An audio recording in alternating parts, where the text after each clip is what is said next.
Everyone on the bus froze. No one could believe what they were seeing. Just a few days ago, the poor girl with torn shoes had kindly paid the fare for a stranger with kind eyes and no wallet. Now, that same man had returned, but not as a passenger. He stepped out of a shiny black car, wearing a suit that looked more expensive than anything anyone in the neighborhood had ever seen. Reporters followed him. Cameras flashed. The whole block watched in shock.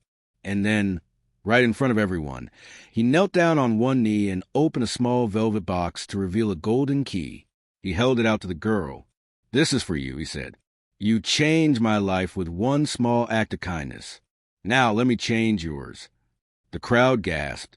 But just as the girl reached for the key, a loud scream came from behind the bus stop. Everyone turned. What they saw made hearts stop. It all started one rainy morning in the small town of Willow Springs. Emma was late for school again.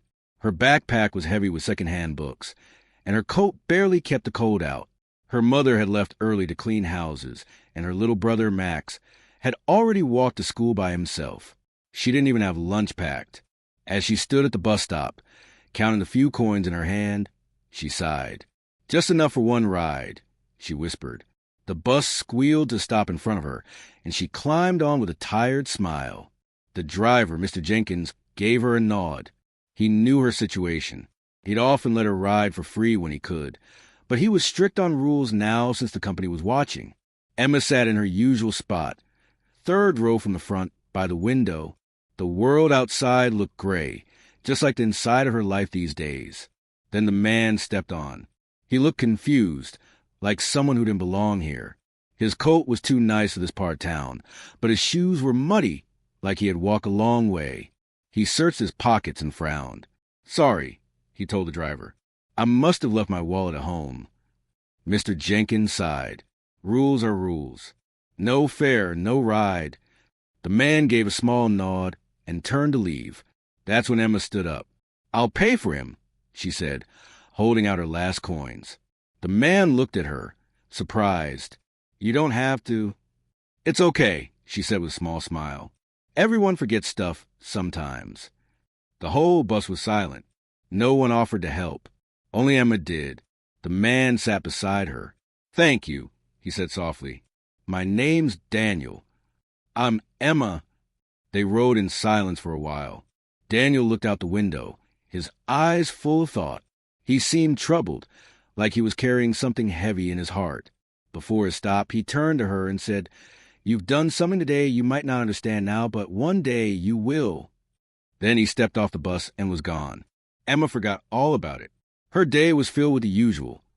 Classmates laughing at her worn-out clothes, a teacher frowning at her late homework, and a cold walk home with no snacks in her bag. Max was already home, hungry as always, and she gave him her slice of bread. Days passed. Emma didn't see the man again, until the morning the shiny car showed up at the same bus stop, and everything changed. The day started like any other. Emma was tired. Her backpack felt heavier than usual, and Max had a cold. Their heater had stopped working the night before, and they had to sleep with extra blankets. As she reached the bus stop, she noticed something strange. A crowd had gathered. People whispered and pointed. A sleek black car parked across the street, and out stepped Daniel. But this time, he wasn't in muddy shoes and a wrinkled coat. He looked like someone from a movie. Everyone stared. He walked toward Emma with a big smile on his face. "I've been looking for you," he said. Emma blinked. "Me?" He nodded. "Come with me." The crowd followed as he led her to the middle of the street, right in front of the bus stop. Then, in front of everyone, he knelt down and opened a small velvet box. Inside wasn't a ring. It was a golden key. "This is for you," he said, his voice loud and clear. "Because you gave me something I couldn't buy with all the money in the world, kindness." Emma stared at the key. The crowd gasped. But just as her fingers touched it, a blood-curdling scream rang out from behind the bus stop. Everyone turned. A woman was pointing at something on the ground. Then people started running. Emma's heart pounded. Daniel dropped the key and rushed forward. What they saw lying behind the bus stop made Daniel's face go pale. Emma pushed through the crowd, and then she saw it too. A body. It was a girl. She wasn't moving. Emma's eyes widened. She knew that girl, and she knew exactly what this meant. What started as a simple act of kindness was turning into something much, much bigger and far more dangerous. The crowd stepped back in fear.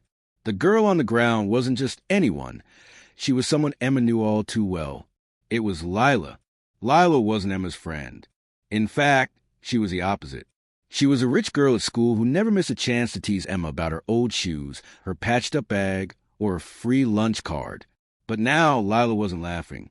She was lying still, eyes closed, her arm twisted strangely beneath her. Daniel was the first to move. He rushed to her side and knelt down, gently shaking her shoulder. "Miss, can you hear me?" he asked, his voice calm but serious. Lila didn't respond. Someone in the crowd shouted, "Call an ambulance!" Emma stood frozen. She didn't like Lila, but seeing her like this made her stomach twist. Daniel looked up and pointed. "You," he said to a man nearby. "Call 911 now." The man pulled out his phone and did as told. Daniel checked Lila's pulse. "She's breathing, but just barely." Emma moved closer, unsure what to do. Daniel glanced at her and said quietly, "Do you know her?" Emma nodded. "She goes to my school." "Did you see what happened?" She shook her head. "No. 1 minute. You were handing me the key, and then—" Daniel's eyes scanned the area. He looked sharp now. Focus, like someone used to dealing with serious problems. Within minutes, the sound of sirens echoed through the street. An ambulance and a police car arrived. The paramedics rushed over, lifting Lila carefully onto a stretcher. "Do you know what happened?" one of the officers asked the crowd. No one spoke. Emma stepped forward. "She was already like that when we found her." The officer looked at her, then at Daniel. "And you are—" Daniel stood tall. "Daniel Carter. I was visiting Miss Emma here when we heard the scream." The officer raised an eyebrow. "Daniel Carter? The businessman?" "Yes." Everyone around them murmured. Now they recognized him. Daniel Carter, the millionaire who owned 3 hotels, 2 tech companies, and even sponsored charity schools in other cities. And he was standing here, beside a poor girl, giving her a golden key. The officer wrote something down in his notebook. "We'll need statements from both of you." Daniel nodded. "Of course." As the ambulance drove away with Lila, Emma's hands trembled. Everything had changed in just a few minutes. Daniel turned to her. "Are you okay?" She nodded slowly. "I think," he said gently, "you should come with me, just for now, until we know what's going on." Emma hesitated. "What about Max?" "My brother? He's waiting for me at home. I'll send someone to check on him. He'll be safe. I promise." She looked into his eyes. There was something trustworthy about him, like he meant every word.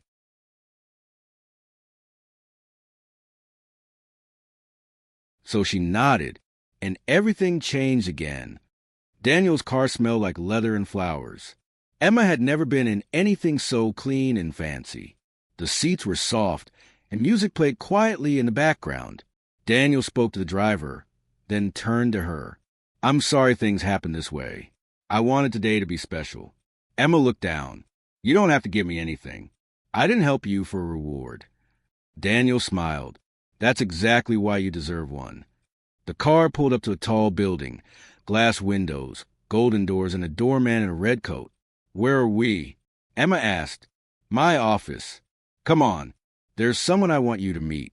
Inside, the building sparkled.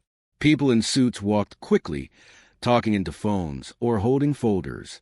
Everyone stopped to stare at Emma, her faded jacket, her muddy shoes. Daniel didn't seem to care. He led her into an elevator and pressed the top button.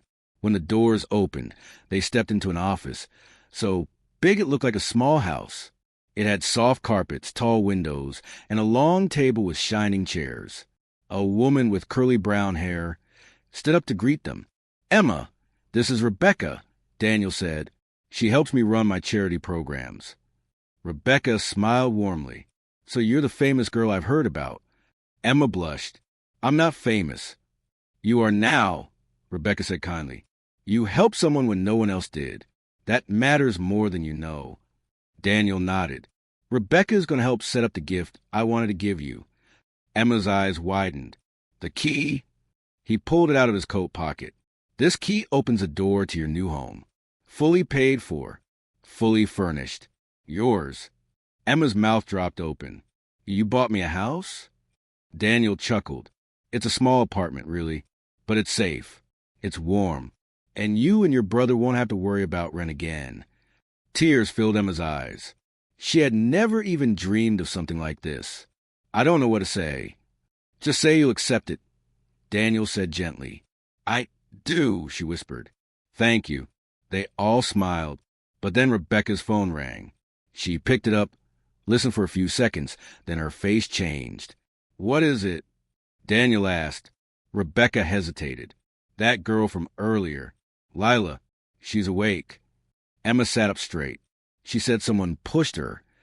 Daniel frowned. Did she say who? Rebecca looked at Emma. She said it was you. Emma's heart stopped. No, she said quickly. I didn't even see her. Daniel stood. We need to go to the hospital. At Willow Springs Hospital, everything felt cold. Nurses walked by quickly, and machines beeped from behind curtains. Daniel spoke to front desk, and soon they were led to a small room where Lila lay in bed, her arm in a sling, a bruise on her forehead. She stared coldly at Emma. Daniel stepped forward. Lila, it's good to see you awake. Lila nodded, but her eyes stayed on Emma. You said someone pushed you, Daniel said. Can you tell us what happened? Lila's lip trembled. I was walking to school. I saw Emma by the bus stop.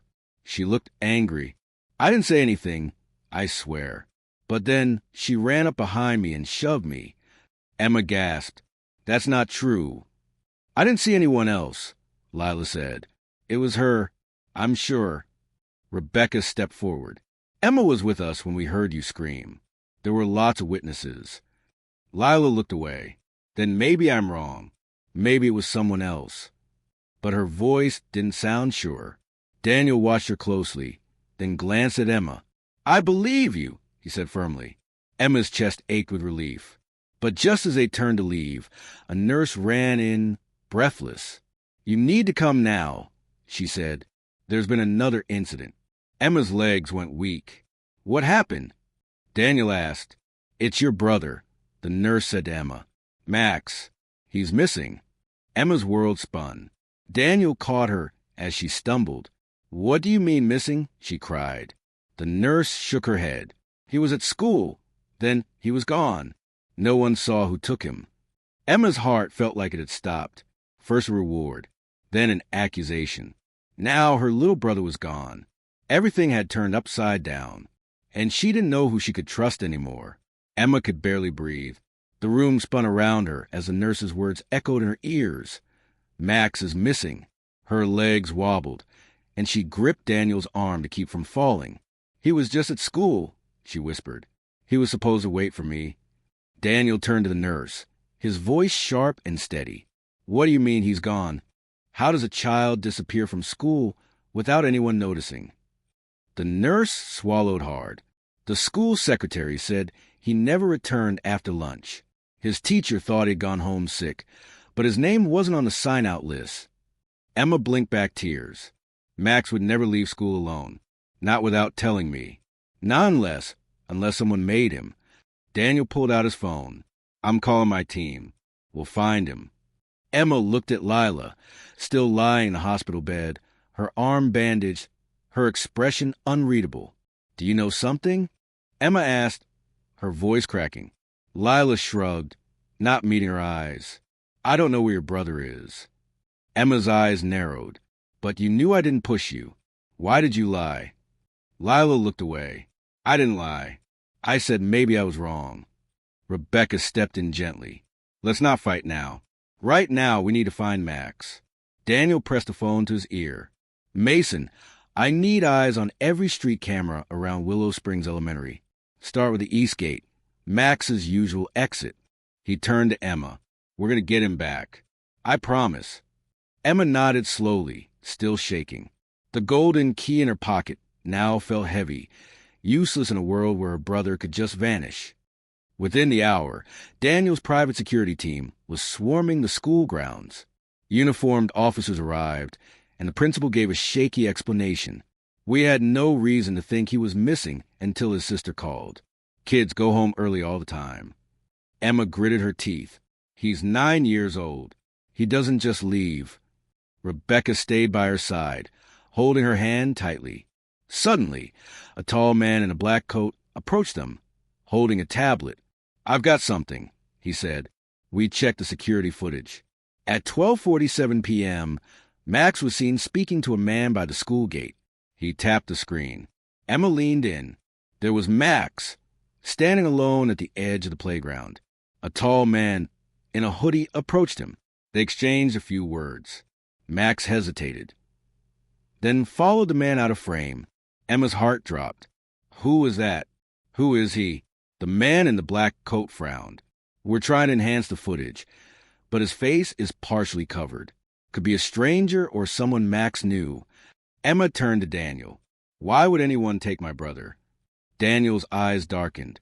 "I don't know yet, but it's possible someone didn't like what I was about to do for you." Emma's lips parted. "You think this has something to do with the apartment? The gift?" He nodded slowly. "Or with me? I have enemies. People who don't like seeing me give to strangers." Emma backed away, her mind racing. "So this is all my fault?" "No," Daniel said firmly. "This is not your fault.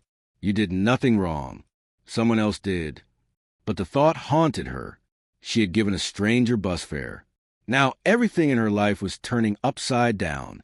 Suddenly, Daniel's phone rang. He answered quickly. "Yes." He listened, then stiffened. "Send it to me? Now." He hung up and turned to Emma. They found something. They drove to the edge of town, to a small, empty playground surrounded by woods. Police tape fluttered in the wind. In the sand near the swings, someone had left a note taped to the side of the slide. It was written in messy, all-caps letters. "If you want the boy, stay quiet. Don't call the police again. We're watching." Emma's breath caught in her throat. Rebecca read the note aloud again, her voice trembling. "They know we're looking. They knew we'd find the footage." Daniel took the note, his jaw clenched. This wasn't about ransom. They haven't asked for money. Then what is it? Emma asked, "Why would someone take Max?" Daniel didn't answer right away. Instead, he looked out into the trees. This was personal. Later that night, Emma sat in Daniel's office, staring at a photo of her and Max that she kept in her backpack. Her cheeks were still wet from crying. Her new apartment key sat untouched on the desk. Rebecca brought her a sandwich and a glass of water. "You should eat something," she said gently. "I can't," Emma whispered. "Not while Max is out there." Daniel entered the room, holding a file. "I might have a lead," he said. "We ran the security footage through an advanced system. The man who took Max has been seen before, near my hotel in Rivergate last month. My team tracked his name." Emma's eyes lit up. "Who is he?" "His name is Eric Lowe, ex-employee, fired for stealing from guests. He blamed me, threatened me, said I'd pay for ruining his life." Emma's heart pounded. "So he took Max to hurt you?" Daniel nodded. "It looks that way. I didn't think he'd go this far." "Where is he now?" "We don't know yet, but we're getting close." Suddenly, Emma's phone buzzed. It was an unknown number. She answered slowly. A distorted voice came through the speaker. "If you want your brother back, come alone. No police. No rich friend. Just you. Come to the train station. 9 p.m. Then the line went dead. Emma looked up at Daniel. It was him. "You're not going alone," he said firmly. "I have to," Emma said. He said no police. "No, you." Daniel paused. "Then I'm coming anyway. From a distance. I'll make sure you're safe." Emma nodded. "We don't tell anyone else. Just us." At 8:58 p.m., Emma stood at the old train station in Willow Springs. The platform was dark and empty, except for one flickering light overhead. Her hands shook. Her heart thumped like a drum. Suddenly, footsteps echoed. A shadow moved at the end of the platform. Then she saw him, Eric Lowe.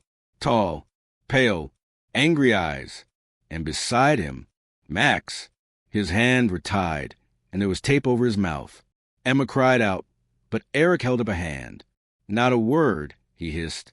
One wrong move, and the kid gets hurt. Emma took a step forward. Please, let him go. You rich people think you can buy everything. Eric snapped. But not this time. I'm not rich, Emma said. I'm just his sister. I don't have anything. Eric sneered. You have his attention. That's enough. Suddenly, a sound came from behind the train station. Eric turned. And then, bang! A loud crack echoed through the air. Max screamed behind the tape. Emma ducked to ground. Someone had fired a gun. And it wasn't Eric. Everything froze. Then Daniel stepped into the light, his arm outstretched. He wasn't holding a gun, but someone else was. From the shadows, a second man appeared. Gun raised, aimed directly at Emma. Emma couldn't move. The man stepped out from the shadows, his face hidden beneath a black hood, his arm steady. The cold silver of the gun shining under the flickering platform light. Max whimpered behind his tape, eyes wide with fear. Daniel raised his hands. Put the gun down. You don't want to do this. Eric looked at the second man, confused. Wait, what are you doing here? The hooded man didn't speak. Emma's heart raced. Who was this? He wasn't with Daniel. And Eric clearly didn't expect him. Then the man spoke, his voice low and chilling. You were taking too long, Eric. The girl was supposed to be alone. That was the deal. Eric took a step back. You followed me? You were getting soft, the man said. She would have talked you into letting the boy go. Daniel glanced at Emma, eyes flicking to Max. She understood immediately. This wasn't just about revenge. There was something much bigger going on. I said put the gun down, Daniel repeated, slowly stepping forward. There's still time to walk away from this. The man scoffed. Not for me, and not for her. He aimed at Emma's chest. Emma froze. Her body screamed to run, but her legs wouldn't move. Then, boom, a loud blast echoed through the station. The hooded man's hand jerked, and the gun flew out of his grip as he screamed in pain. Eric had tackled him. The two men tumbled to the ground, fists flying, grunts and shouts filling the air. Emma now! Daniel shouted. Emma ran straight to Max. Her fingers fumbled with the rope, heart pounding like a drum. It's okay, Max. I'm here. She tore off the tape. Max gasped for breath. Em, he cried. I was so scared. I know, she said, tears falling freely as she hugged him tight. Behind them, Daniel leapt into the fight. He helped Eric pin the hooded man to the ground until the sound of sirens grew louder. Red and blue lights flashed across the platform. Police officers stormed in. Hands where we can see them. Emma held Max close as officers surrounded them. Two officers handcuffed the hooded man, who glared at everyone with cold, angry eyes. Another officer pulled Eric away, keeping him at arm's length. Eric didn't struggle. He looked at Emma. I didn't know he was going to hurt you. I just wanted to scare Carter. I didn't sign up for this. Emma stared at him, breathing hard. You still took my brother. He lowered his head. I'm sorry. It didn't make it okay. But somehow, Emma believed he meant it. Daniel walked over, wiping a cut on his forehead. It's over, he said. Emma held Max's hand tightly. Is he going to be okay? Daniel smiled softly. He's safe now. That's what matters. Emma turned to the police. Who was the other guy? One of the officers stepped forward. His name's Victor Shade. He's been wanted for years. Robberies, threats, weapons, and recently, trying to blackmail businessmen like Daniel here. He used Eric to get close. Emma looked at Daniel in shock. So they were using me? And Max? Daniel nodded grimly. To get to me, and maybe to ruin everything I was trying to do for you. Emma hugged Max tighter. We don't want your gift if it brings danger. Daniel shook his head. That gift wasn't what brought danger. It was kindness that stopped it. 2 days later, the sun was out. Emma stood in front of a small, bright apartment building with Max by her side. Daniel stood beside them, smiling. This is yours now, he said. No tricks, no danger, just a fresh start. Emma looked up at him. Are you sure? He nodded. I bought the whole building. It's a safe place. You'll be living here, rent-free, with security, meals when you need them, and even help with school. You're not alone anymore. Max gasped. We get to live here? Emma looked at the shining windows, the clean steps, and the small garden out front. It was more than she had ever hoped for. Yes, Daniel said, because you paid a bus fare for someone you didn't know. And that small act changed everything. Emma felt tears rising again. But what about Lila? She asked suddenly. She's still out there. She lied. She tried to blame me. Daniel's smile faded. Funny you should ask. He opened the front door and led them inside. Inside, the apartment was cozy and warm. A big couch, soft blankets, and the smell of cookies filled the air. Sitting on the couch was Lila. Emma stopped in her tracks. What is she doing here? Lila stood up slowly, her head down. I asked her to come, Daniel said gently. She has something to say. Lila looked at Emma, her eyes filled with guilt.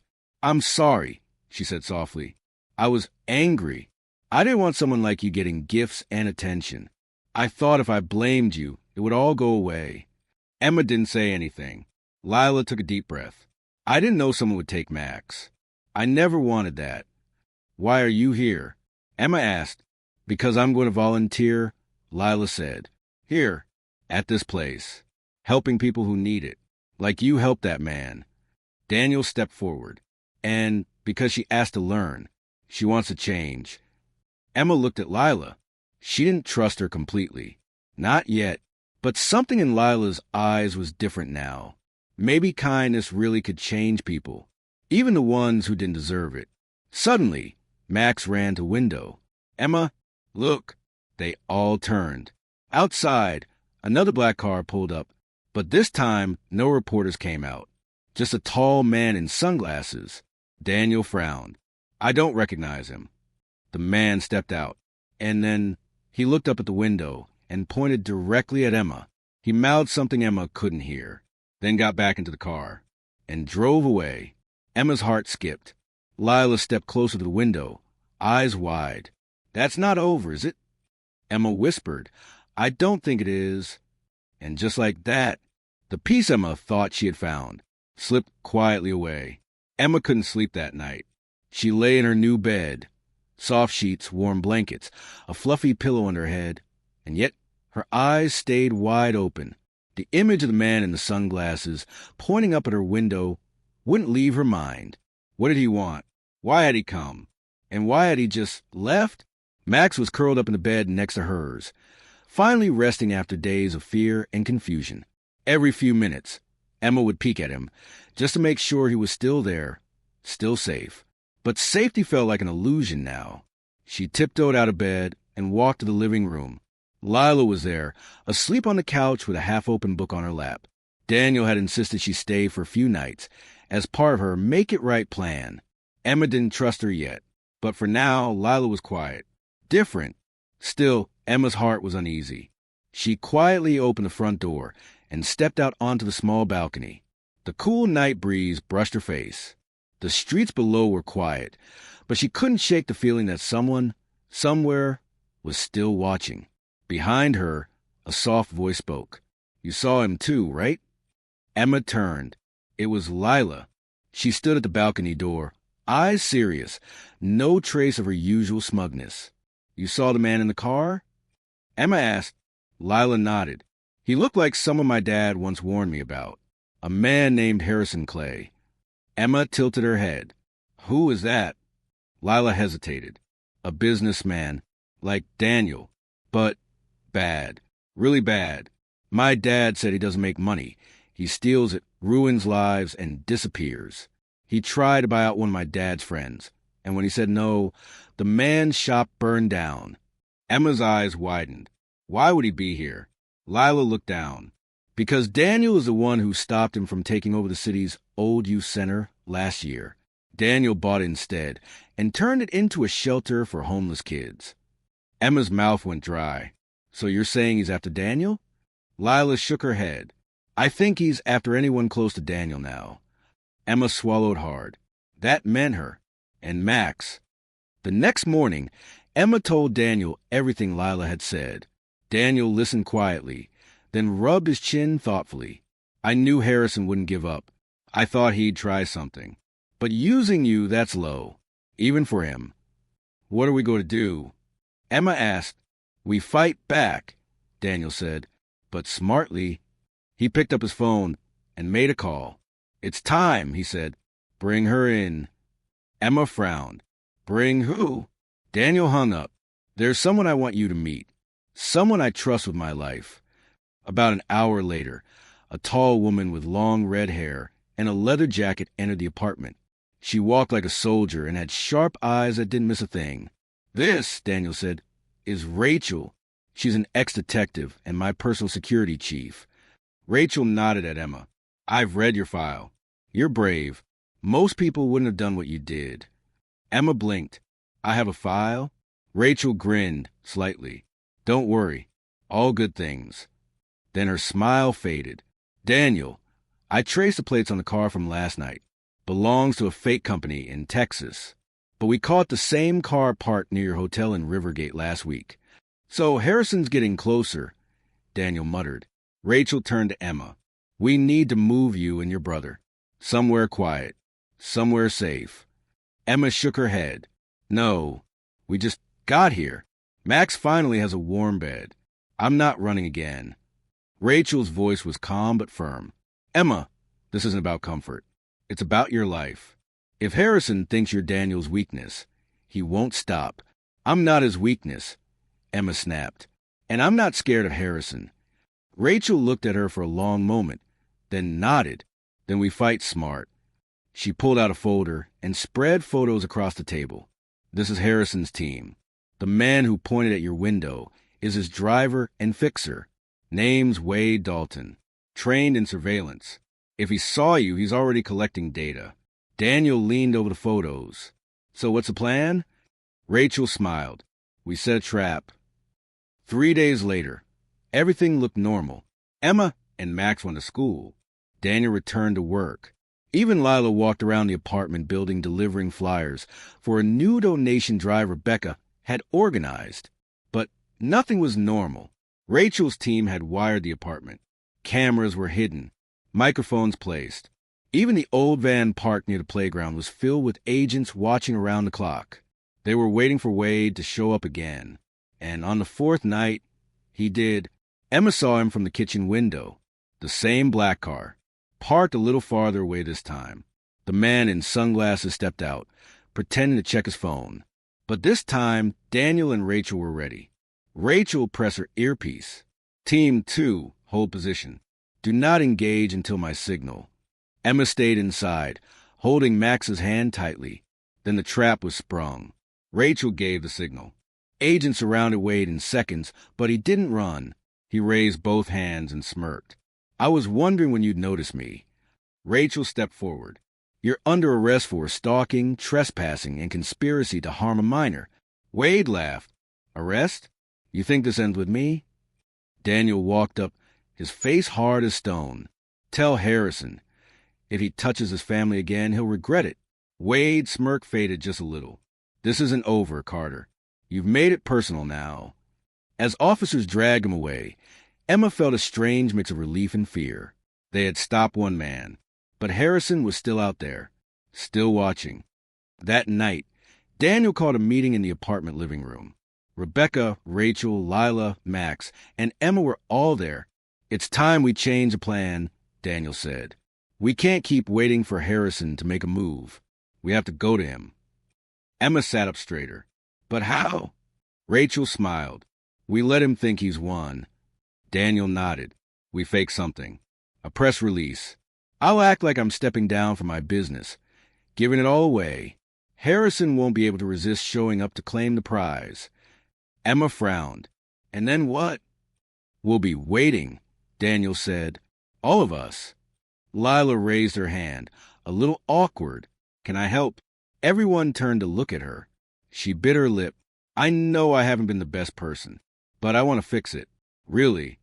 Emma looked at her long and hard, and then she nodded. Okay, she said. We'll all do it. Together. They put their hands in the center of the circle.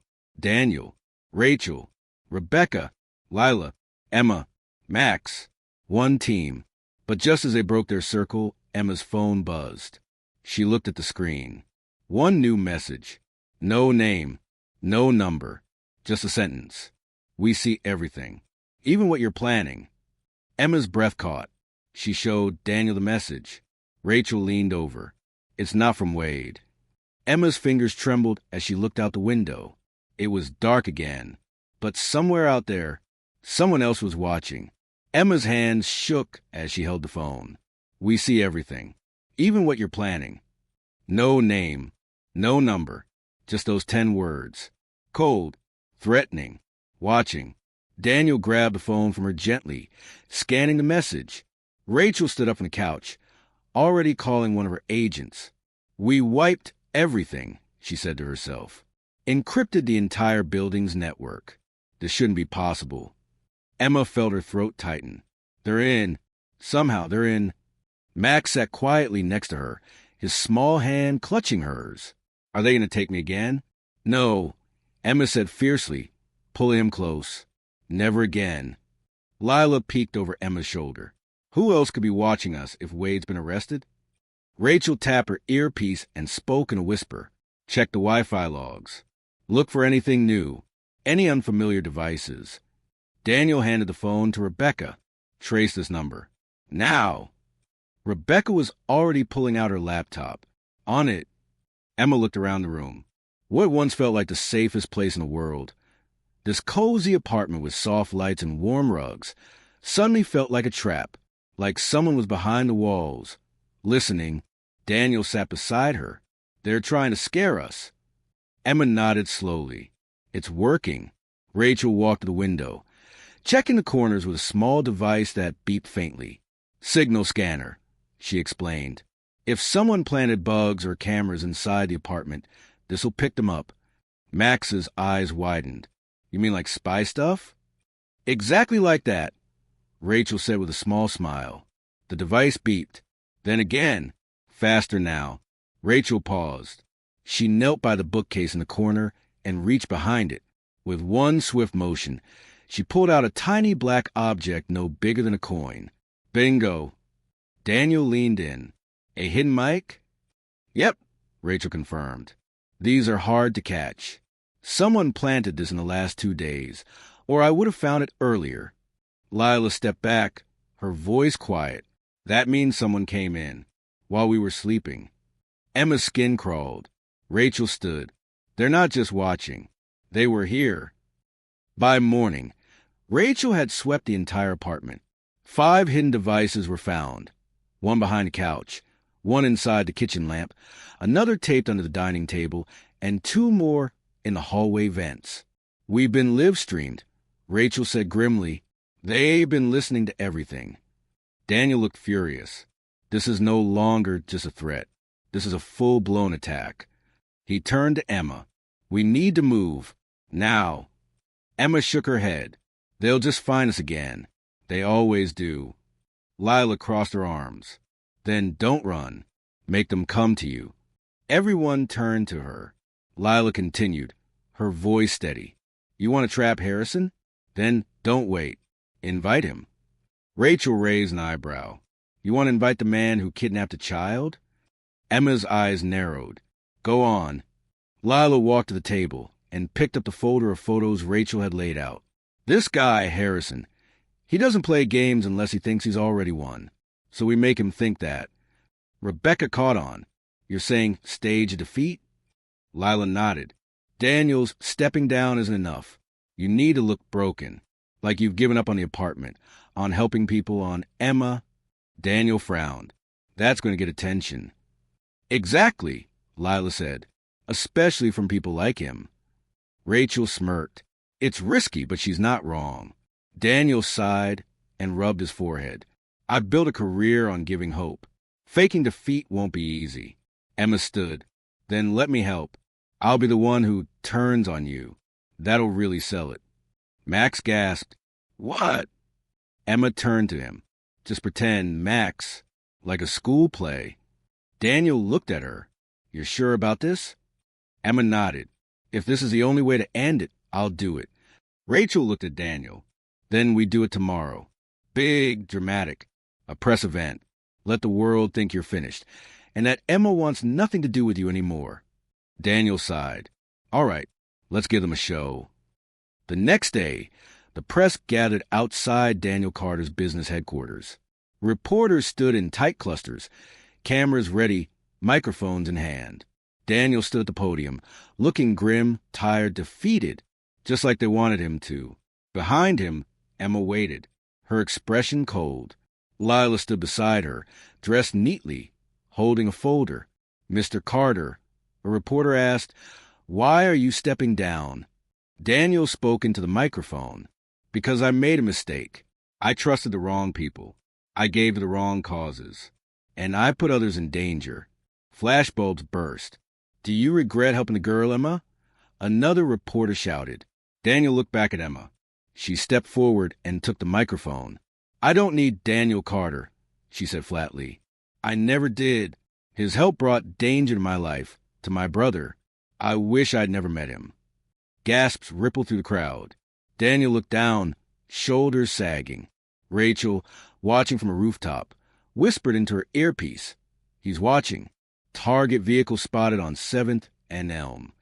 Rebecca's voice came through the comms. Confirmed. It's Harrison's car. Emma turned and walked away from the podium, past Daniel, past the crowd, and into the street. A black car was parked at the corner, windows tinted. As she walked by, the back window slowly rolled down. Harrison Clay stared at her with a smug smile. Well done, he said softly. You really sold it. Emma kept walking, but her heart pounded. He was there, and he believed her. That night, Emma, Daniel, Rachel, and Rebecca met in a hidden safe house just outside town. Max was asleep in the next room. It worked, Rachel said. He bought it. Harrison's people accessed Daniel's fake resignation papers. They believe the Carter Foundation is shutting down. Emma sat on the couch, exhausted. So what happens now? We draw him in, Daniel said. He'll make a move soon. He'll want to claim the victory. Rebecca opened her laptop. And when he does, we'll have everything, warrants, proof, audio, video. We'll bring him down for good. Emma leaned back inside. I just want it to be over. Rachel nodded. We're close, Emma. One more step. But just then, bang, a loud crash echoed from the next room. Max's scream followed. Everyone jumped to their feet. Emma ran to the door. But it was too late. The window in Max's room had shattered inward, and Max was gone. Again. No, no, no, no. Emma screamed, rushing to the broken window. Shards of glass glittered across the floor, and cold night air poured in. Curtains flapped like frightened wings. Emma leaned out the window, scanning the alley below. Max! She yelled, her voice cracking. Max! But there was no answer. Daniel and Rachel were right behind her. Rachel barked into her earpiece. Target breach. Repeat, breach in the safe house. Child is missing, likely taken to the north side window. Daniel pulled Emma away from the window gently, but firmly. You'll fall, he said, trying to keep calm even as panic flickered in his eyes. No. Emma cried, struggling. He's gone again. I should have never. Emma, Rachel cut in, her tone sharp but steady. Listen to me. We're going to get him back. And this time it ends. Rebecca was already typing furiously on her laptop, her face pale. They blacked out our cameras somehow. I don't know how they even found this location. They got someone on the inside, Daniel said, his voice low. Someone's feeding them information. Rachel turned to Rebecca. Give me satellite access. If they left the building less than 2 minutes ago, we might catch them on a traffic camera. Emma clutched the window frame, her hands shaking. He was right there, sleeping. I kissed him goodnight. I tucked him in. Daniel crouched beside her, putting a hand on her shoulder. We'll bring him home. We did it once, and we'll do it again. Emma turned to him, her eyes blazing. Not this time. I'm not staying back. I'm coming with you. Rachel looked over. Absolutely not. It's dangerous. Emma stood up, taller than she'd ever felt. I'm not a scared little girl anymore. I'm his sister, and no one's going to fight harder for him than me. Rachel stared at her for a long moment, then nodded. All right, she said. Let's go get your brother. 2 hours later, Rachel's team had cracked into a street cam 4 blocks away from the safe house. There, Rebecca said, pointing at the screen. A black van. License plate matches one Harrison's company used last year. The van had sped through a red light at 1:43 a.m. Inside the grainy footage, a small figure could be seen to the rear window, curled up in the back. Max. Emma's heart jumped. That's him. Rachel squinted. The van turned east toward the docks. Daniel's brow furrowed. That warehouse district is practically deserted at night. It's perfect for hiding someone, Rebecca added. Rachel grabbed a map. There's one warehouse back there Harrison tried to buy last year. He backed off when Daniel outbid him. He might be using it as a hideout now. Daniel looked at Emma. Are you ready? Emma nodded. Let's go. The ride to the warehouse was silent. Rachel sat in the front seat, tracking Harrison's car movements on her tablet. Daniel and Emma sat in the back, both lost in thought. Why is he doing this? Emma finally asked. Why go after Kid? Daniel sighed. Because Harrison wants control. And when he can't buy someone, he breaks them. Emma clenched her fists. He picked the wrong girl to break. The car rolled to a stop. They were there. A massive warehouse stood in front of them, its windows boarded, its walls covered in graffiti. The wind howled through the open lot like a warning. Rachel turned around. We go in silent. One wrong move, and he could move Max again. Emma nodded. I understand. Daniel looked at her, pride in his eyes. You've changed, Emma. You're not the same girl who gave me bus fare. You're braver now. Emma smiled faintly. I think I've always been brave. I just didn't know it yet. They moved in through a side entrance. Rachel's team fanned out, armed with flashlights and earpieces. Inside, the warehouse smelled of dust and oil. Broken crates and old machinery lined the walls. Emma's heart pounded in her ears. Then they heard it. A voice. Small. Scared. Let me go. Max.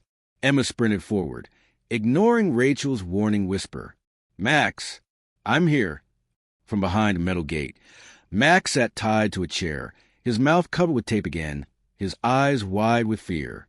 Em! He tried to shout. She ran toward him, only to freeze when a figure stepped out of the shadows. It was him. Harrison Clay. Tall, gray suit, cold smile. He held a small remote in one hand. Well, he said calmly, look who came charging in. Daniel stepped beside Emma. It's over, Harrison. We've got your men. We have the evidence. Let him go. Harrison chuckled. You always did love your little charity cases, Daniel. But this one, she cost you more than you thought.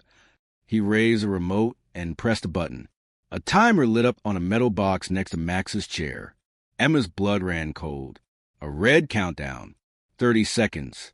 Daniel's voice roared. What have you done? Harrison shrugged. Just a little insurance policy. Walk away or the boy goes with me, or worse. Rachel's voice came through the earpiece. I see the device. I'm coming in from the left. Emma didn't wait. She ran. Straight for Max. Harrison shouted, Don't take another step. But she didn't stop. She dove to the chair, ripped off the tape from Max's mouth. Close your eyes, Max. I got you. Daniel lunged toward the timer. Rachel burst through a side door, knocking Harrison to the ground. Emma untied Max's hands. 10 seconds. Rebecca's voice yelled through the comm. Emma and Max rolled away just as Daniel yanked the timer box free and flung it across the floor. Rachel shouted, Get down! Boom! The explosion rocked the warehouse, blowing out one of the sidewalls. Dust and smoke filled the air.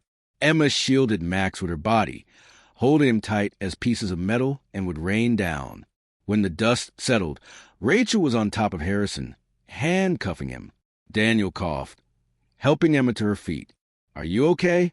Emma nodded, tears streaming down her face. "Max, he's okay. We're okay." Rachel pulled Harrison up roughly. "You're done," she growled. "You're going away for a long time." Harrison only sneered. "People like me never stay away forever." Rachel smirked. "No, but people like her? They're the future." She nodded at Emma. Emma stood tall, her arms around Max, covered in dust but shining brighter than ever. She had faced fear. She had fought back. And she had won. But as they walked out of the ruined warehouse, Max whispered something that made Emma freeze. I don't think Harrison was working alone." Emma turned. "What do you mean?" Max looked up at her, pale and serious. "Before they tied me up, I heard him talking to someone. On the phone." Emma's heart skipped. "What did he say?" Max whispered. He said, "She's just a pawn. The real game hasn't started yet." Emma looked at Daniel. If Harrison wasn't a mastermind, then who was? The words echoed in Emma's mind like the slow toll of a warning bell. She's just a pawn. The real game hasn't started yet. Emma tightened her grip around Max as they walked away from the smoking warehouse. Harrison was in custody, but now he felt more like a curtain, lifted to reveal a much bigger stage behind him. Someone else had been pulling the strings. Someone still out there. Daniel walked beside her, his shirt torn, a cut on his cheek, but his eyes were full of fire. "I should have known," he muttered. Harrison's ego was too loud.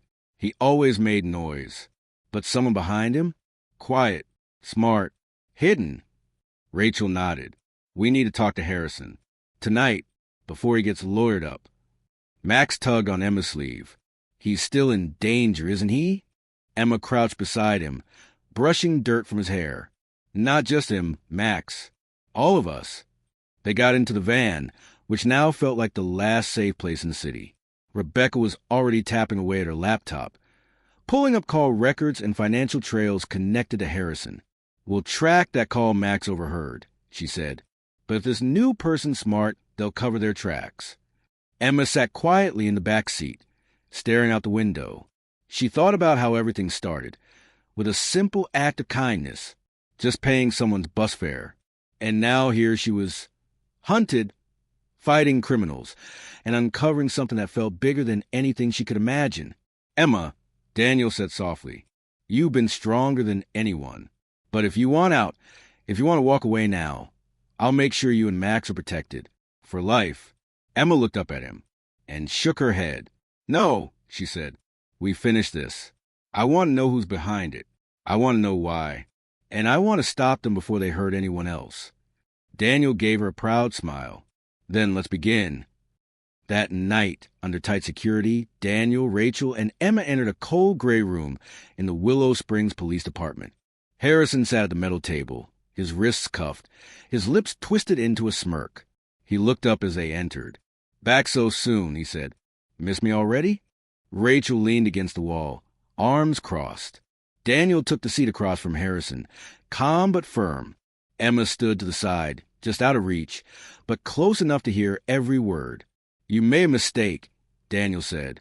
Harrison raised an eyebrow. "Which one? There were so many." "You talked on the phone," Daniel replied, "right before the explosion. You said Emma was just a pawn, that the real game hadn't started yet." Harrison's smile flickered, just slightly. "Who were you talking to?" Rachel asked. He leaned back in his chair, grinning again. "Even if I wanted to tell you, I couldn't." Emma stepped forward. "Why not?" He turned to her, that same cold smile on his face. "Because the person you're looking for isn't hiding in the shadows. They're hiding in plain sight." Silence. Rachel straightened. "What does that mean?" Harrison chuckled. "You'll see. Soon enough." Emma's skin prickled. "In plain sight," she repeated. He leaned closer, eyes locked with hers. "You've already met them." Her stomach turned. "What do you mean?" But Harrison just smiled wider and said, "You'll figure it out. You're smart." Then he looked at Daniel. "Smarter than you." Rachel slammed the folder shut. "He's stalling. Let's go." Daniel stood. We'll find them without you. As they turned to leave, Harrison called after Emma. Nice work saving the boy, by the way. You're good under pressure. Let's see if you're still good when you find out who betrayed you. Emma paused. Her heart beat faster. She didn't know why, but a terrible thought was forming in her mind. Someone they knew, someone they trusted. Back at the apartment, Emma paced the living room while Max watched cartoons. Daniel and Rachel were in the office with Rebecca, talking in low voices. Lila walked in with a tray of hot chocolate. I made some, she said. Figure we could all use it. Emma took a cup, watching her closely. Lila had been kind lately. Helpful, but what if it was all a trick? She forced herself to ask, Lila, you said your dad knew Harrison, right? Lila nodded, sitting across from her. They did some business a while ago. Why? Did your dad ever mention anyone else? Emma asked. Someone Harrison worked with? Lila frowned. Not really. My dad always said Harrison wasn't smart enough to run things alone, but I never met anyone else. Emma nodded slowly. Okay. She sipped the cocoa, but she didn't stop watching her. Later that night, after Max was asleep and the others were still in the office, Emma stepped out onto the balcony again. The stars were out, peaceful, but her mind wasn't. She replayed Harrison's words. You've already met them. Who? Who could it be? Suddenly, her phone buzzed again. A message. Careful who you trust. The final move is coming. No number, just those words. Emma turned and scanned the dark street below. And that's when she saw it. Across the road, in the alley, stood a person. A tall figure. Hooded. Motionless. Just watching her. Emma's breath caught in her throat. She stepped back inside and locked the balcony door. Daniel, she shouted. Rachel, come here. They ran in within seconds. What happened? Daniel asked. Emma pointed. There was someone outside, watching, just like before. Rachel ran to the balcony and looked out with binoculars. Nothing now, she said. But they were here. Rebecca entered the room, her face pale. We just traced the last phone that messaged you. Emma looked at her, heart pounding.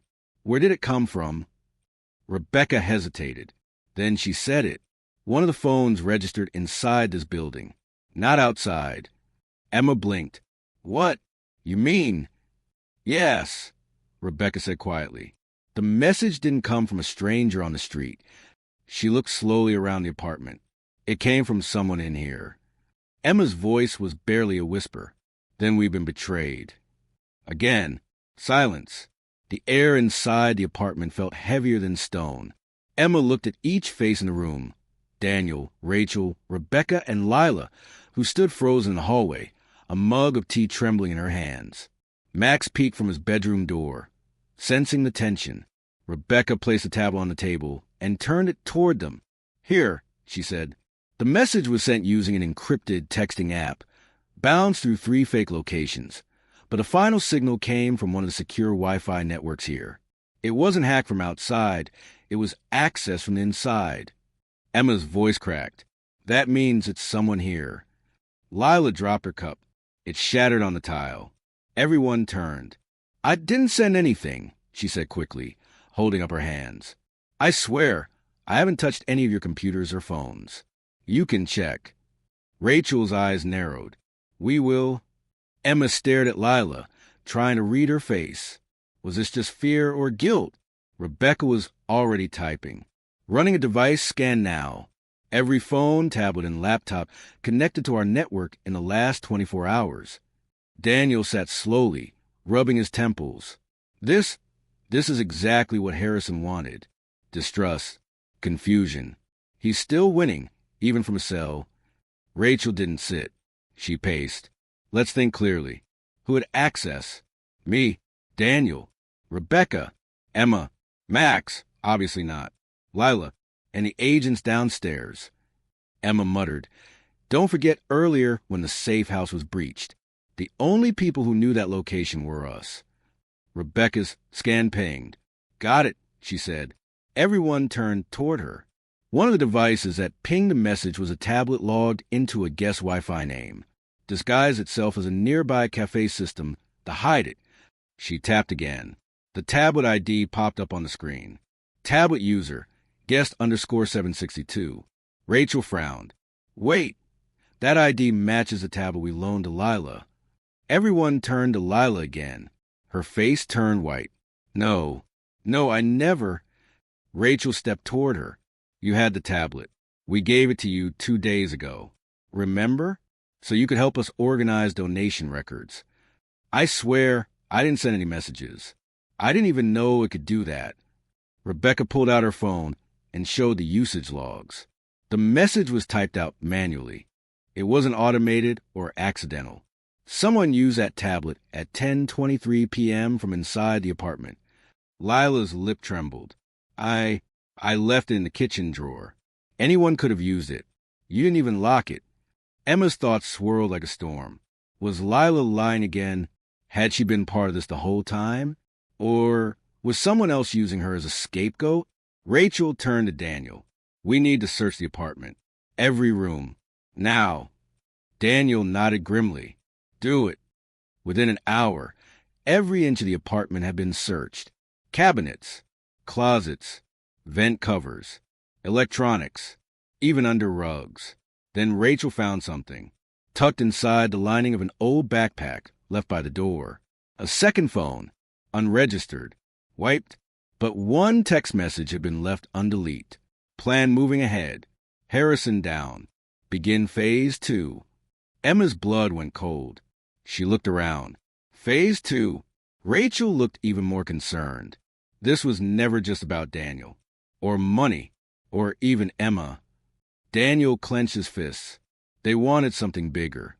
Rebecca stared at the screen, confused. But what's left? Harrison's empire is crumbling. The kidnapping failed. The apartment wasn't destroyed. Lila suddenly spoke. I think I know. Everyone turned. Lila swallowed. Before all this started, my dad told me something. He said Harrison was working with someone to buy land in Willow Springs. All of it. Apartments, schools, hospitals. They were going to tear it all down and build a private tech city, only for the rich. Rachel's eyes widened. That would explain the aggression. Daniel's projects here, including Emma's new apartment, are the last roadblocks. Emma's heart pounded. So for the last roadblock. They're coming, Daniel finished grimly. Suddenly, Rebecca's screen flashed. Security breach, level 1 warning. Multiple vehicles approaching perimeter. Rachel jumped up. How many? Rebecca tapped furiously. At least 6 SUVs. Blacked out windows. License plates removed. Daniel ran to the window. No lights. No sound. They're moving in like a team. Rachel grabbed her earpiece. Team Alpha locked down the building. Evacuate all civilians. But it was too late. A loud boom echoed from below. Smoke started seeping on the front door. Emma grabbed Max. Get down. Another explosion rocked the hallway. Shouts. Heavy boots stomping up the stairs. Glass shattering. Daniel pulled Emma and Max into the kitchen pantry. Pressing a button behind the spice rack, a panel slid open, revealing a hidden passage leading into the building's basement. Go. Now. What about you? Emma cried. I'll hold them off. Rachel, and I will buy you time. Get Max to safety. Tears welled in Emma's eyes, but she nodded, pulling Max through the passage. They ran down the dark tunnel, the walls shaking with each blast behind them. Lila followed, breathing hard. In the distance, another voice echoed. Find the girl. She's the target. Emma gasped. Not Daniel. Not Rachel. Her. Suddenly, everything made sense. She wasn't just a pawn. She was a threat. They weren't trying to break Daniel. They were trying to control her. She stopped in her tracks. Max pulled her hand. Emma, come on. Lila turned, out of breath. Why did you stop? Emma whispered. They're after me. Lila blinked. What? They don't want Daniel. They don't even care about Max. They want me. That's why Harrison said the real game hadn't started yet. It's not about revenge. She turned to face the hallway behind them. It's about me. A deep voice echoed through the tunnel. Well done, Emma. The shadows moved, and from the darkness, a new figure stepped into view. Tall, calm, dressed in a dark blue suit. Not Harrison, not Wade, not anyone she had ever seen before. But she recognized the voice. It was the same one who had sent the messages. The one from the very beginning. I knew you'd come this far, he said. But you were never just a girl who paid a bus fare. Emma stared at him, eyes wide. Who are you? He smiled. I'm the one who sent Daniel to that bus in the first place. Emma's breath caught in her throat. The strange man stepped fully into the tunnel light now, and though his face was calm, his eyes glowed with something cold and powerful, like he'd already won. I was the one who told Daniel to take the bus that day, he said smoothly. I told him to dress like a poor man, to forget his wallet, to sit next to you. Emma's legs nearly gave out. What were you saying? Max clung to her hand, trembling. Lila stepped in front of them, protectively, though her own hands shook. Who are you? The man gave a shallow bow. I go by many names. Mr. Stone, in some places. Jonathan North in others. But for now, you may call me the architect. Emma's mouth was dry. You planned all this? The architect nodded. From a very beginning. Daniel's act. The key. The apartment. Harrison's attacks. The betrayals. Everything. I knew what kind of heart you had, Emma, he continued. Kindness. Bravery. Loyalty. I've been watching you for a long time. Waiting. Testing. Emma took a step back. Why? He smiled. Because people like you are rare. I create systems. I build futures. But what I can't create is purity. You were born with it. And I wanted to see what you become when the world tested you. You used me, she said, voice rising. You used everyone. He nodded again. Yes, and you passed every trial I gave you. That's why I'm here. Not to hurt you. He raised his hand. But to offer you something. Lila whispered, Don't listen to him, Emma. He's lying. The architect didn't even flinch. Lila, you were one of my tests too. You failed the first time, but you're trying again. That counts. Lila looked stunned. He turned his eyes back to Emma. I built something the world has never seen. A city, a new kind of civilization. One where decisions aren't made by greed, but by clarity, by people I choose. And you want to join you? Emma asked, incredulous. He smiled. Not join, Emma. Led. Max looked up. You're crazy. The architect chuckled. He's not wrong. Visionaries usually are. Emma shook her head, her voice trembling. You sent people after us. You had Max kidnapped. You let Harrison hurt people. Hurt me? That's not leadership. That's evil. I had to see how far you'd go, he said calmly. How much you could endure. How far your loyalty stretched. And look, he gestured to the dark tunnel.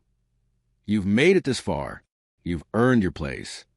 Rachel's voice burst through Emma's earpiece. Emma, are you okay? We're right behind you. Don't let him touch you. The architect heard it. He chuckled again. They'll reach us in 20 seconds. You can fight, or you can walk away with me right now. And I'll tell you the truth. About everything. Emma stared at him. Everything. He nodded slowly. Daniel's past. Why your father disappeared. Who really funded the apartment complex you live in. The names of people in this city who wear masks of kindness but are rotten inside. I'll give you the truth. All of it. Emma's heart raced. Her father. She had barely remembered him. He vanished when she was a toddler. No one ever explained why. Not even her mother. Could this man, this architect, really know? Max pulled her sleeve. Don't go, Em. Rachel's voice crackled in her ear. 5 seconds. We have eyes on him. Emma looked at the architect one last time, and she said, I already know the truth.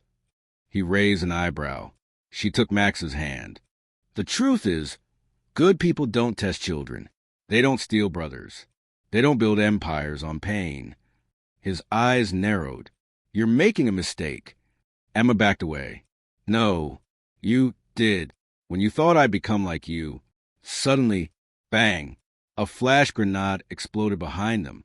Rachel's team burst through the tunnel, shouting. The architect didn't run. He simply raised both hands. You won this round, he said, but this game isn't over. Rachel tackled him to the ground. Yeah, she said through gritted teeth. It is for you. Officers dragged him out of the tunnel, handcuffed and surrounded. Daniel ran to Emma, breathless and covered in ash from the apartment upstairs. You're okay, he asked. Emma nodded. We found him, the one behind it all. Rachel stared down the tunnel. The architect. We've heard rumors of him for years, but no one ever believed he was real. He is, Emma said, and he wanted me to join him. Daniel looked at her with a strange mix of pride and concern. And what did you say? I said no. Daniel gave a weak smile. Thank you. The city was quiet the next day. Police had arrested over a dozen people connected to the architect's organization. Harrison was moved to a federal prison. Rachel's team was given national honors for exposing one of the largest underground networks in the region. And Emma? She just sat with Max on their apartment balcony, watching the sunset. Lila came out with a bowl of popcorn. Want some? Max reached first. Yes. Emma smiled, then looked at her brother. You doing okay? He nodded. I'm just glad it's over. But Emma stared at the sky, her smile fading slightly, because she knew something. It wasn't over. Not really. Even as she slept that night, a letter arrived at the doorstep. No name, no return address. Inside was a small white card with a symbol on it, a black circle, with a single eye drawn in the center, and beneath it, a message. The future still belongs to you, when you're ready. Emma closed her fingers around the card, not out of fear, but strength, because no matter what came next, she was ready. 3 months passed. Willow Springs had returned to something like peace. The news stopped reporting on Emma and Daniel every day. Harrison Clay and his allies were locked away, facing a long list of charges. The architect disappeared. No trial, no photos, not even a mention on official police logs. It was as if he had vanished into the air. Emma walked to school now without looking over her shoulder. She and Max lived safely in their apartment, and Daniel checked in every weekend, sometimes bringing new books or warm pastries from his bakery downtown. Lila? She was different now, quieter, kinder. She volunteered at the community center and even joined Emma and Max for movie nights. There were no more cruel whispers, no more jokes about old shoes or worn-out backpacks. It was almost like the world had forgotten the chaos from before. Almost, because Emma hadn't. She kept the white card hidden in a small box under her bed, the one with the black circle and eye. Every so often, she would take it out, stare at it, and wonder, the future still belongs to you, when you're ready. What did that mean? Was it a threat? Or a warning? Or something else entirely? Daniel hadn't seen the card. Emma never told him. Not even Rachel knew. Something deep in her gut told her to keep it quiet, just for now. But today, something new arrived. Max had gone to school early for a class trip. Lila was helping Rebecca paint a mural at the youth center. And Emma was home alone, eating toast and listening to soft piano music on the radio. Then, a knock at the door. She opened it. No one was there. Only a box. A small black box, sitting quietly on the welcome mat. Emma picked it up slowly, heart pounding. There was no label, no tape, no name, just her. She brought it inside, set it on the kitchen table, and opened it carefully. Inside was a single object, a phone, old, flip style, black screen, and a sticky note taped to it. Press once when you're ready. We'll be watching.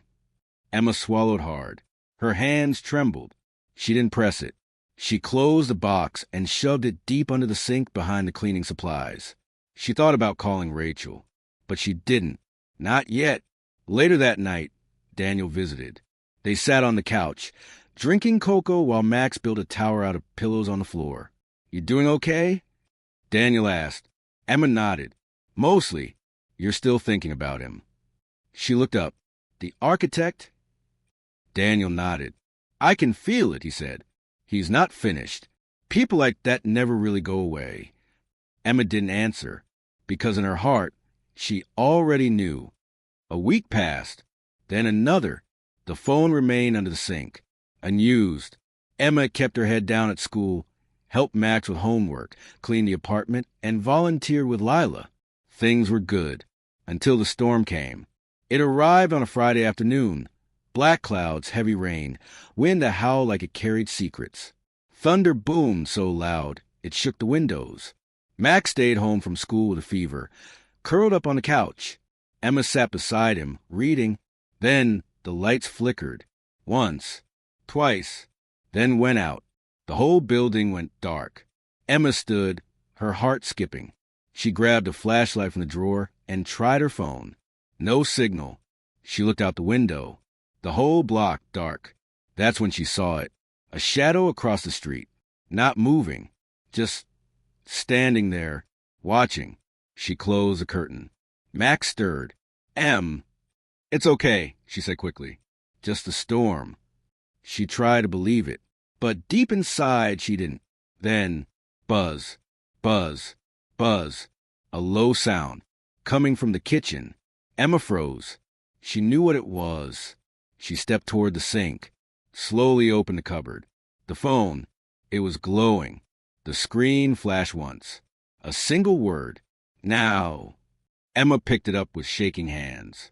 The phone rang. She stared at it, then answered. No voice, just a sound, wind, and a strange clicking like gears turning. Then finally, a whisper. Hello again, Emma. She didn't speak. I knew you'd open the box eventually. I've been waiting. Emma's grip tightened. Who is this? You know who. The architect's gone. Locked away. No, the voice whispered. The architect was just a shape, a mask. There is no one architect. There are many of us. We don't lead with fear. We lead with vision. And Emma, you're still one of us. I'm not one of you, she snapped. The voice chuckled softly. Not yet. What do you want? She asked, voice low. Nothing for now. But we wanted you to know the game hasn't ended. It's just moved. The line went dead. The phone powered off on its own. Emma stood frozen in the dark, the glow of the storm outside flashing across her face. She turned and walked to her room, pulled out the white card, the black circle, the single eye.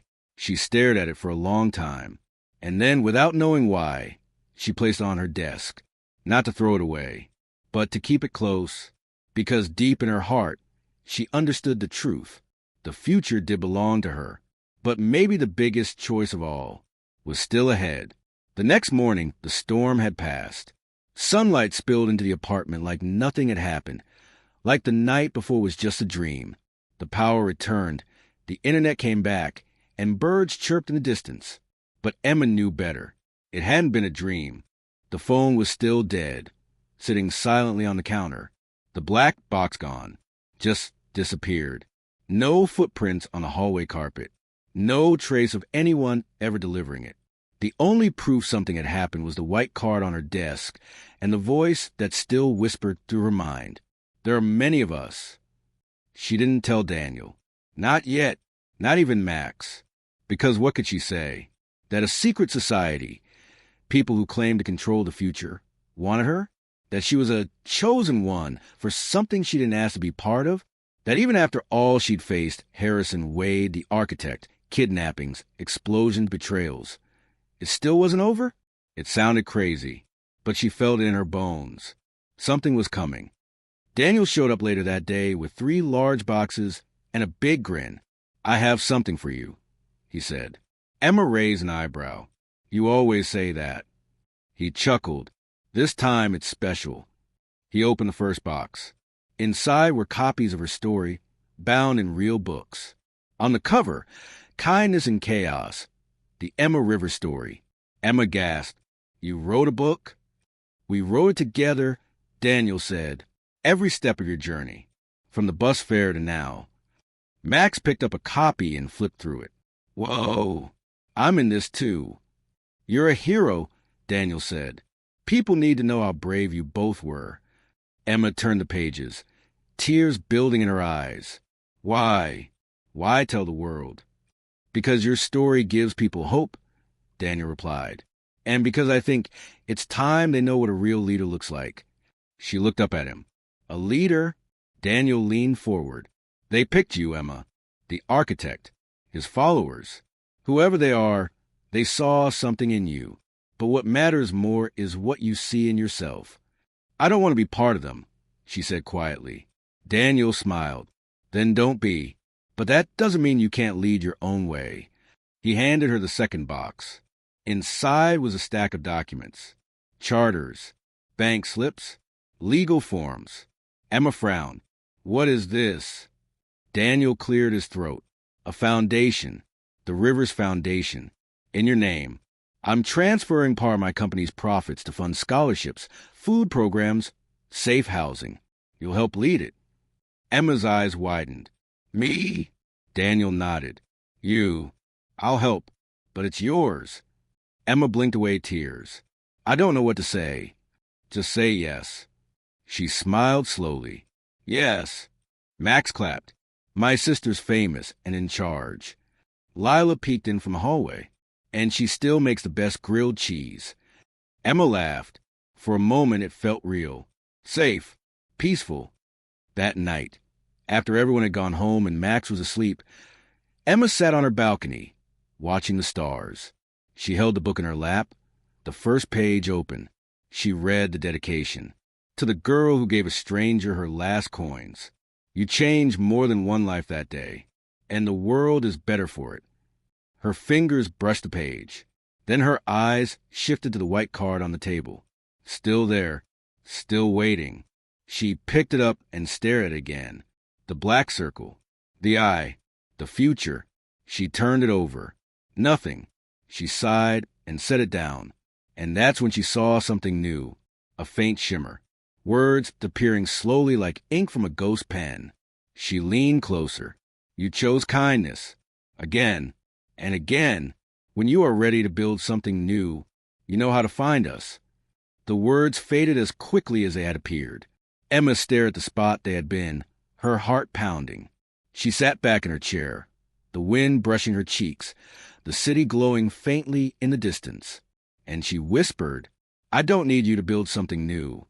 I'll build it myself.